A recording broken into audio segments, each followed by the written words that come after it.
हाँ तो भाई प्यारे प्यारे बच्चों, नया शुरू करें कुछ। तो first of all welcome to Apna Gurukul.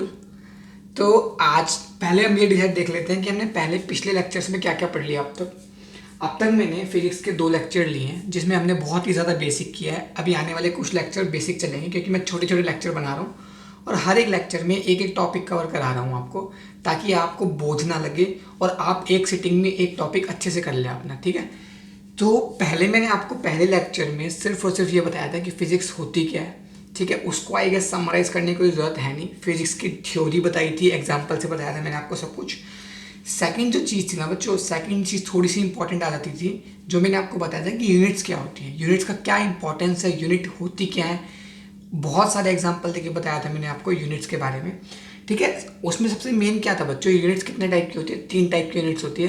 पहली फंडामेंटल यूनिट, दूसरी डिराइव्ड यूनिट और तीसरी सप्लीमेंट्री यूनिट। ठीक है, फंडामेंटल यूनिट अपनी 7 पार्ट्स में डिवाइड थी। ठीक है, 7 फंडामेंटल यूनिट्स थी जिसको हम अभी दोबारा रिवाइज करेंगे।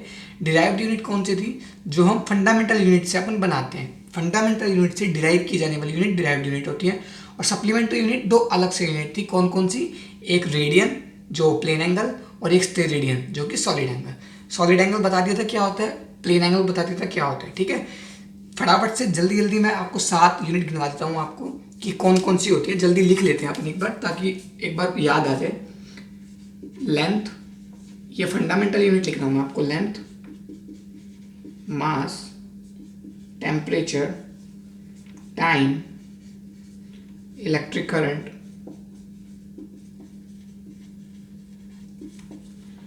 amount of substance, and last one is luminous intensity।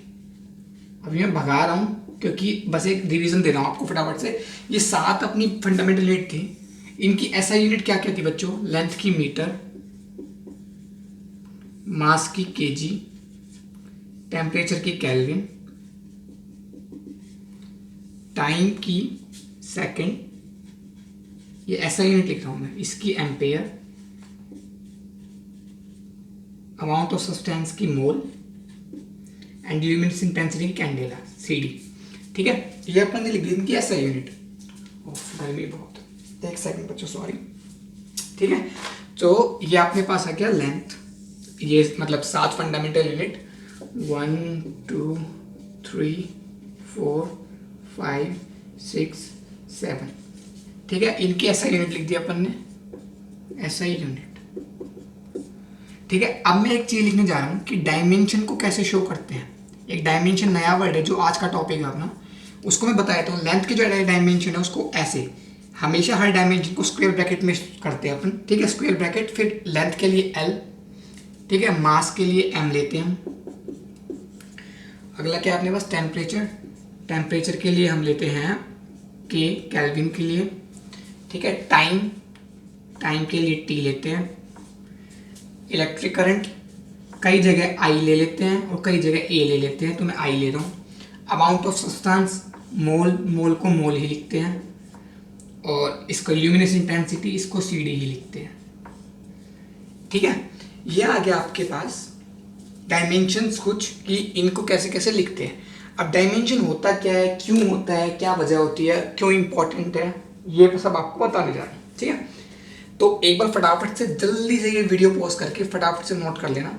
ठीक है, ज़्यादा टाइम मत लगाना, नोट्स साथ साथ बना लिया करो अपने। ठीक है, तो मैं इसको रब कर रहा हूँ इतने, आप पॉज करके लिख लो एक बार, इसको मैं हट जाता हूँ। ठीक है बच्चों, क्लियर है? ये डायमेंशन अपन लिख देते हैं।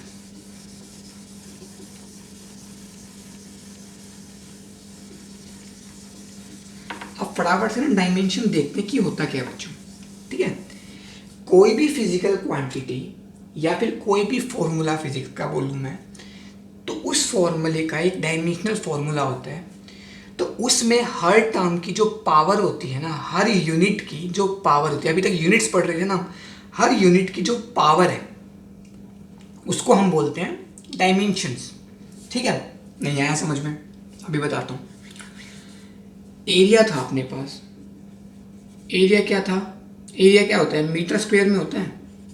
ठीक है, तो यानी कि मीटर क्या है? एक यूनिट है, और स्क्वायर क्या है, ये डायमेंशन, ये होता है डायमेंशन, सॉरी स्पेलिंग गलत,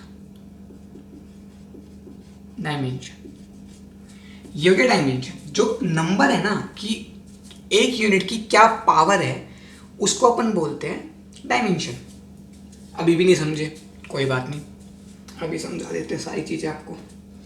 अगला एग्जांपल, काइनेटिक एनर्जी ले लेते हैं, के ई, इसको क्या लिखते हैं, half M V square, right.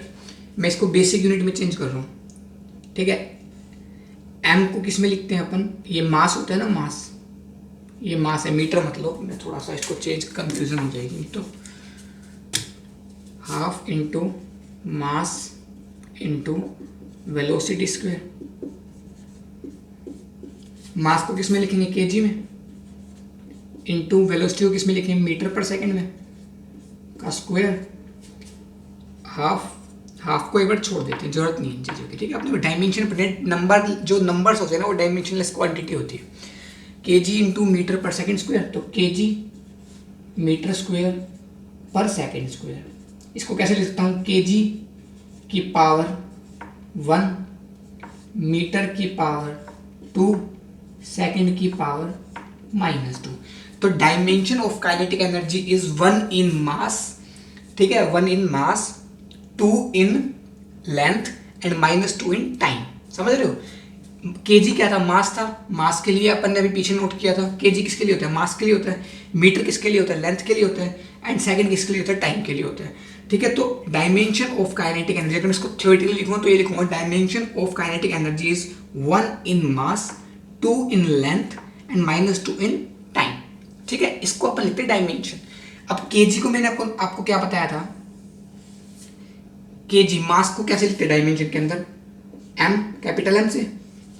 Metre को कैसे लिखते हैं, लेंथ को एल स्क्वायर, और टाइम को कैसे लिखते हैं, टी, ये टी की -2।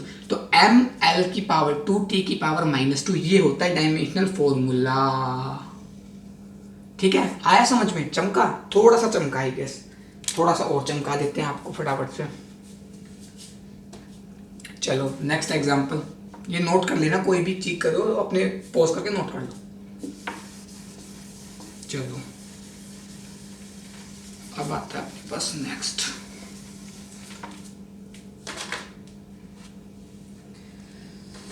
नेक्स्ट, मैं क्या लूं, फोर्स ले लेता हूं। फोर्स क्या होता है, मास इंटू एक्सेलरेशन। मास को केजी में लिख दूं, एक्सेलरेशन क्या लिख सकता हूं, dv/dt, change in velocity upon change in time. KG velocity का लिख सकता हूं, change in distance upon change in time. तो ऊपर क्या आ गया, लेंथ यानी कि मीटर अपॉन सेकंड स्क्वायर। अगर आपको किसी भी फॉर्मूला की यूनिट पता है तो आप उसका डायमेंशन फॉर्मूला निकाल लोगे। सबसे सिंपल सी बात ये है, आपको किसी भी चीज़ की यूनिट पता है। यूनिट क्या होती थी भाई, लेंथ की मीटर होती है, एरिया की मीटर स्क्वायर, वॉल्यूम की मीटर क्यूब, काइनेटिक एनर्जी की आपने देख ली, फोर्स की यहाँ से केजी इंटू मीटर पर सेकंड स्क्वायर आ गया। तो इससे आप डायमेंशन फॉर्मूला निकाल लोगे, यानी कि यूनिट से डायमेंशन फॉर्मूला निकालना है। केजी क्या होता है, मास होता है, ठीक है। अब मैं इसको बोलूँगा डायमेंशन क्या है इसकी, तो dimension of force is 1 in मास, ठीक है, 1 इन लेंथ एंड -2 इन टाइम, ठीक है। तो केजी को किस में लिखा था, केजी किसके लिए था, मास के लिए। तो मास को क्या था, कैपिटल एम। मीटर किसके लिए था, लेंथ के लिए, तो कैपिटल एल। सेकंड किसके लिए था, टाइम के लिए, तो कैपिटल टी। और ये नीचे है तो 2 है, तो ऊपर जाके क्या होगा, -2 पावर। तो यानी कि मास के अंदर पावर 1 है, लेंथ के अंदर पावर 1 है, टाइम के अंदर पावर -2 है। आ गया समझ में, आई गेस अब आपको ये चीजें क्लियर होंगी कि हाँ भैया क्या कर क्या रहे हैं हम, ठीक है। मैंने आपको जो बताया था ना कि कैंडेला को CD से डिनोट करते हैं स्क्वायर ब्रैकेट में, तो CD या फिर कई बुक्स में C में लिखा होता है, C, सिर्फ C, ठीक है। तो उसका ध्यान रखना आप। और जो मैंने शायद टेम्परेचर को बताया था, नहीं बताया था, आई डोंट नो, लेकिन टेम्परेचर को केल्विन K से डिनोट करते हैं, शायद बता ही दिया होगा। और K से या फिर कई बुक्स में थीटा से डिनोट करते हैं, थीटा टेम्परेचर को, ठीक है बच्चों। ये बीच में नोट कर लेना ध्यान से, रह गया होगा तो। ये हो गया आपका फोर्स की डायमेंशन आ गई। चलो फटाफट से एक और एग्जांपल देख लेते हैं, जल्दी जल्दी जल्दी जल्दी जल्दी डायमेंशन की। डायमेंशन क्या होता है, मान लो वर्क, वर्क की यूनिट निकालेंगे पहले फटाफट से। वर्क क्या होता है, force into displacement. Displacement force क्या था फटाफट से, केजी इंटू मीटर पर सेकंड स्क्वायर, अभी अभी निकाला था, इंटू डिस्प्लेसमेंट, डिस्प्लेसमेंट किस में होगी, लेंथ में, मीटर में, तो क्या आ गया KG into metre square upon second square. ठीक है, अब मैं इसको डायमेंशन फॉर्मूला में लिखूंगा तो क्या लिखूंगा, केजी किसके लिए होता है, मास के लिए, तो स्क्वायर ब्रैकेट में एम, मीटर स्क्वायर यानी कि लेंथ, तो एल का स्क्वायर, और सेकंड के इसके लिए टाइम के लिए तो कैपिटल टी की पावर -2 आ गई। आ गया बच्चों, एम एल की पावर 2 टी की पावर -2, ये आ गया वर्क का। ठीक है, ऐसे अपन डायमेंशन फॉर्मूला अलग अलग निकालते हैं। अब ये भैया यूजफुल क्यों है, बहुत ज़्यादा यूजफुल है। मैं आपको IIT JEE की टर्म्स छोड़ो, बोर्ड्स की टर्म छोड़ो, मैं आपको बता दूं ये इंजीनियरिंग में भी आता है ये सब चीज़ें। आपको डायमेंशनल फॉर्मूले की इंपॉर्टेंस और ज़रूरत बहुत ज़्यादा है। क्यों क्यों ज़रूरत होती है वो मैं आपको अगले लेक्चर में, या हो सका तो इसी लेक्चर में करा देता हूँ। ठीक है, या फिर एक कोई रूल देख लेंगे, बाद में अगले रूल्स देख लेंगे। ठीक है, तो इसकी ना डायमेंशन बहुत इंपॉर्टेंट टॉपिक है। किस लिए कि एक तो हम कोई भी गिवन इक्वेशन चेक कर सकते हैं कि वो करेक्ट है या नहीं है। ठीक है, वो कैसे मैं बता देता हूँ आपको वो चीज़ें भी। ठीक है, दूसरी चीज़ यूनिट्स को चेंज करने में, यूनिट कन्वर्जन में काम आता है। ठीक है, वो कैसे आएगा वो भी आपको बता देता हूँ। ठीक है, तीसरी चीज़ अपने पास क्या है, इस लेक्चर में शायद हो ही नहीं पाएगी, तो इस लेक्चर में ड्रॉप करते हैं। थोड़ा सा बेसिक आइडिया दे देता हूँ आपको पहली 2 पार्ट्स का, होमोजेनिटी का एंड यूनिट कन्वर्जन का। होमोजेनिटी क्या बोलती है, चलो इसको एक एक करके ही डिस्कस करते हैं कि इसके यूजेस क्या है। डायमेंशन समझ में आ गया, कोई भी फॉर्मूला है अपने पास फिजिक्स के अंदर, उसको अपन लिखते हैं किसी भी टर्म्स में, तो उसकी जो एक तो यूनिटरी टर्म में लिखेंगे, मीटर पर सेकंड स्क्वायर ये वो, और एक होता है डायमेंशनल फॉर्मूला उसका। ठीक है, और डायमेंशन क्या होता है कि किसी भी यूनिट की मास थी एक यूनिट थी, लेंथ थी एक यूनिट है, टाइम एक यूनिट है, इनकी पावर क्या क्या है उसको डायमेंशंस बोलते हैं। अब इसको फॉर्मूले की डायमेंशन पूछूंगा, मैं पूछूंगा dimension of work is, then you will say dimension of work is 1 in mass, 2 in length and -2 in time. समझ रहे हो बच्चों, तो ये जो एक्सपोनेंट्स है ना, जो पावर है, इसे हम डायमेंशन बोलते हैं। ठीक है, मैं एक बार टाइम देख लेता हूँ कितना लंबा लेक्चर हो रहा है ताकि आप लोगों को, चलो ठीक है, मैं फटाफट से ना आपको एक इसका यूज बता देता हूँ। अगला यूज अपन 2-3 यूज जो होंगे वो नेक्स्ट लेक्चर में कर लेंगे, ताकि 2 लेक्चर में ये टॉपिक कवर हो जाए। ठीक है, फटाफट से देख लेते हैं।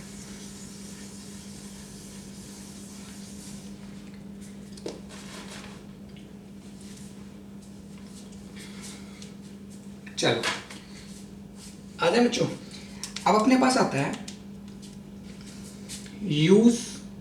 Uses of dimension.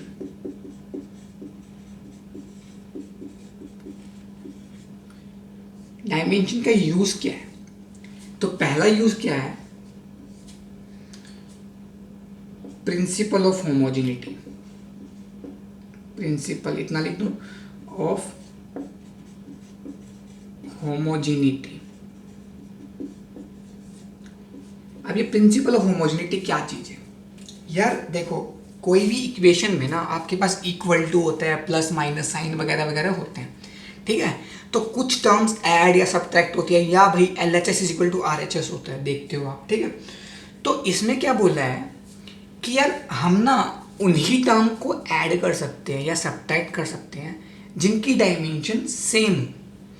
लॉजिकली पहले इस बात को जान लेते हैं कि लॉजिकली क्या चीज़ है यार। लॉजिकली सिंपल सी बात है, एक टर्म है जैसे this is equal to this plus this, ये 3 टर्म है, एक ये एक ये एक ये m है, ये l है, मान लो ये मास की कोई टर्म है, ये लेंथ की कोई टर्म है।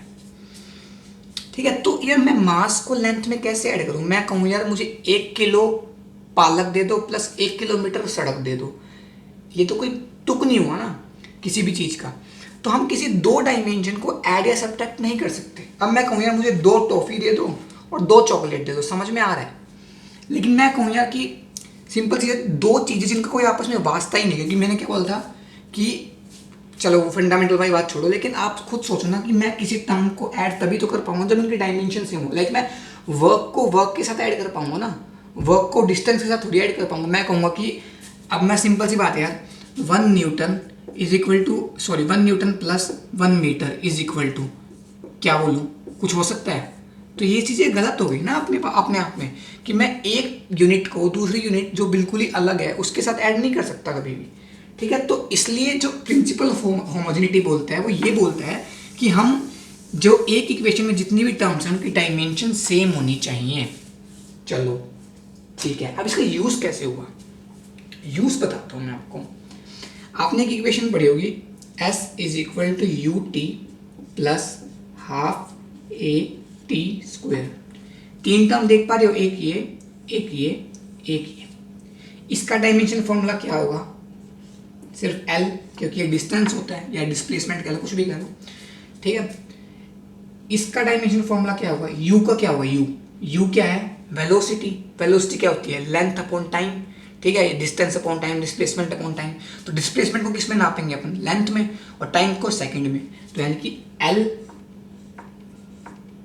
t-1, क्योंकि t नीचे होगा तो t-1, LT-1 इंटू टाइम, एक t इनका टाइम, इसकी क्या आ गई?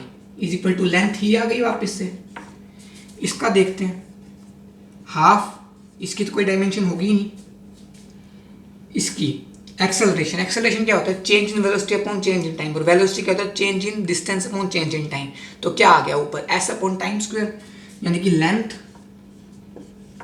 Upon time square into time square.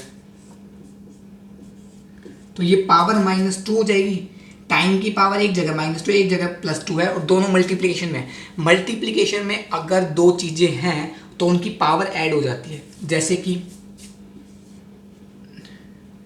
2 की पावर 2 इंटू 2 की पावर 6 इज इक्वल टू 2 की पावर 8। दो चीजें हैं जो कि मल्टीप्लिकेशन में, और ये दोनों सेम हैं, तो इन दोनों की पावर ऐड हो जाएगी। ये मैथमेटिकल रूल होता है, आप करके देख लेना इसको। 2 की पावर 2 इंटू 2 की पावर 6, 2 की पावर 8 के इक्वल होगा, समझे? तो इसी तरीके से ये ऊपर जाके -2 पावर हो गई टी की, तो टी की -2 पावर और टी की +2 पावर दोनों ऐड होकर 0 पावर हो गई, तो सिर्फ एल बच गया, समझ गए? तो अब ये इक्वेशन डायमेंशनली करेक्ट है, राइट है। अब यहाँ से एक बहुत ज़्यादा इंपॉर्टेंट चीज़ क्या आती है बच्चों, कि ना कोई भी इक्वेशन अगर डायमेंशनली करेक्ट है तो ज़रूरी नहीं है कि वो वही फॉर्मूला होगा इसका। कैसे, क्या कहना चाह रहा हूँ मैं इस बात से, वो समझो। अगर मैं इसको ये लिख देता S is equal to U T plus A T square, अगर मैं इसको ये लिख देता ना और अब इसकी डायमेंशन फाइंड आउट करता, तो भी डायमेंशनली करेक्ट है ये। लेकिन ये फॉर्मूला तो गलत है ना, क्योंकि डायमेंशनलेस नंबर की तो कोई डायमेंशन है ही नहीं। मैं इसके आगे 10 लगा दूँ, 20 लगा दूँ, इसके आगे 30 लगा दूँ, कुछ भी लगा दूँ, तो ये फॉर्मूला तो गलत था लेकिन डायमेंशनली करेक्ट है। तो इसका मतलब क्या है, कोई भी चीज़ अगर हम डायमेंशनली चेक कर रहे हैं, अगर वो डायमेंशनली ठीक है तो शायद वो फॉर्मूला ठीक हो सकता है और हो सकता है गलत हो। लेकिन लेकिन लेकिन लेकिन पॉइंट सबसे ज़्यादा जानने वाला क्या है, अगर कोई ऐसी इक्वेशन, ठीक है, कोई भी इक्वेशन डायमेंशनली इनकरेक्ट है तो वो फॉर्मूला ही गलत होगा, वो फॉर्मूला ठीक हो ही नहीं सकता। इसका मतलब क्या हुआ, ये थोड़ी सी कंफ्यूजिंग स्टेटमेंट है। अगर कोई इक्वेशन डायमेंशनली करेक्ट है तो ज़रूरी नहीं है कि वो फॉर्मूला ठीक हो, लेकिन कोई इक्वेशन अगर डायमेंशनली ही रॉन्ग है तो उसका सही होने का सवाल ही पैदा नहीं होता। ठीक है, समझ गए बात? तो ये हमें फॉर्मूला फाइंड आउट करने में काम आती है, और कई बार इक्वेशन को चेक करने में काम आती है कि यार ठीक है या नहीं है। ठीक है, कई बार क्या होता है, ये दे देंगे कि कुछ भी ऐसे दे देंगे, मान लो ऐसे दे दिए, S is equal to X कुछ भी एक चीज़ है, S is equal to X plus 80। ठीक है, इसमें पूछेंगे कि x का डायमेंशनल फॉर्मूला क्या है वो बताओ। तो आपको पता है यार कि ये दोनों एडिशन में तो इन दोनों का डायमेंशन सेम होंगी, तो इसकी जो डायमेंशन होगी वही इसकी होगी, तो इसकी जो डायमेंशन निकाल लो वही डायमेंशन इसकी है, निकल गया आंसर, आ गया आंसर। इस टाइप की क्वेश्चन आ जाती हैं और ये बेसिक चीज़ है। लेकिन जो सबसे इंपॉर्टेंट चीज़ है ना, वो जो मैंने लास्ट में लाइन बोली है वो दोबारा सुन लो, कि कोई भी इक्वेशन अगर डायमेंशनली करेक्ट है तो उसका मतलब ये नहीं कि वो पक्का सही फॉर्मूला है। लेकिन अगर वो क्यों नहीं हो सकता, अगर किस केस में नहीं होगा वो चीज़ें, कि भाई अगर मान लें इनके सामने कोई भी नंबर लगाता हूँ 10 20 लगा देता हूँ, ठीक है, 20 into you T plus half eighty square लगाता हूँ, तो ये अभी भी डायमेंशनली करेक्ट है, क्योंकि नंबर का कोई डायमेंशन नहीं होता, बाकी चीज़ों की डायमेंशन तो सेम ही है, तो वो डायमेंशनली करेक्ट है, पर फॉर्मूला तो ठीक नहीं है ना। तो इसलिए कह रहा हूँ कि कोई भी चीज़, अगर कोई भी इक्वेशन डायमेंशनली करेक्ट है तो ज़रूरी नहीं है कि वो फॉर्मूला डायमेंशन मतलब फॉर्मूला ठीक हो, लेकिन अगर कोई फॉर्मूला डायमेंशनली ही गलत है तो वो फॉर्मूला ही गलत है, वो कभी सही हो ही नहीं सकता, ठीक है। तो ये था प्रिंसिपल ऑफ होमोजेनिटी। आप 3-4 मैं एग्जांपल दे देता हूं कि भैया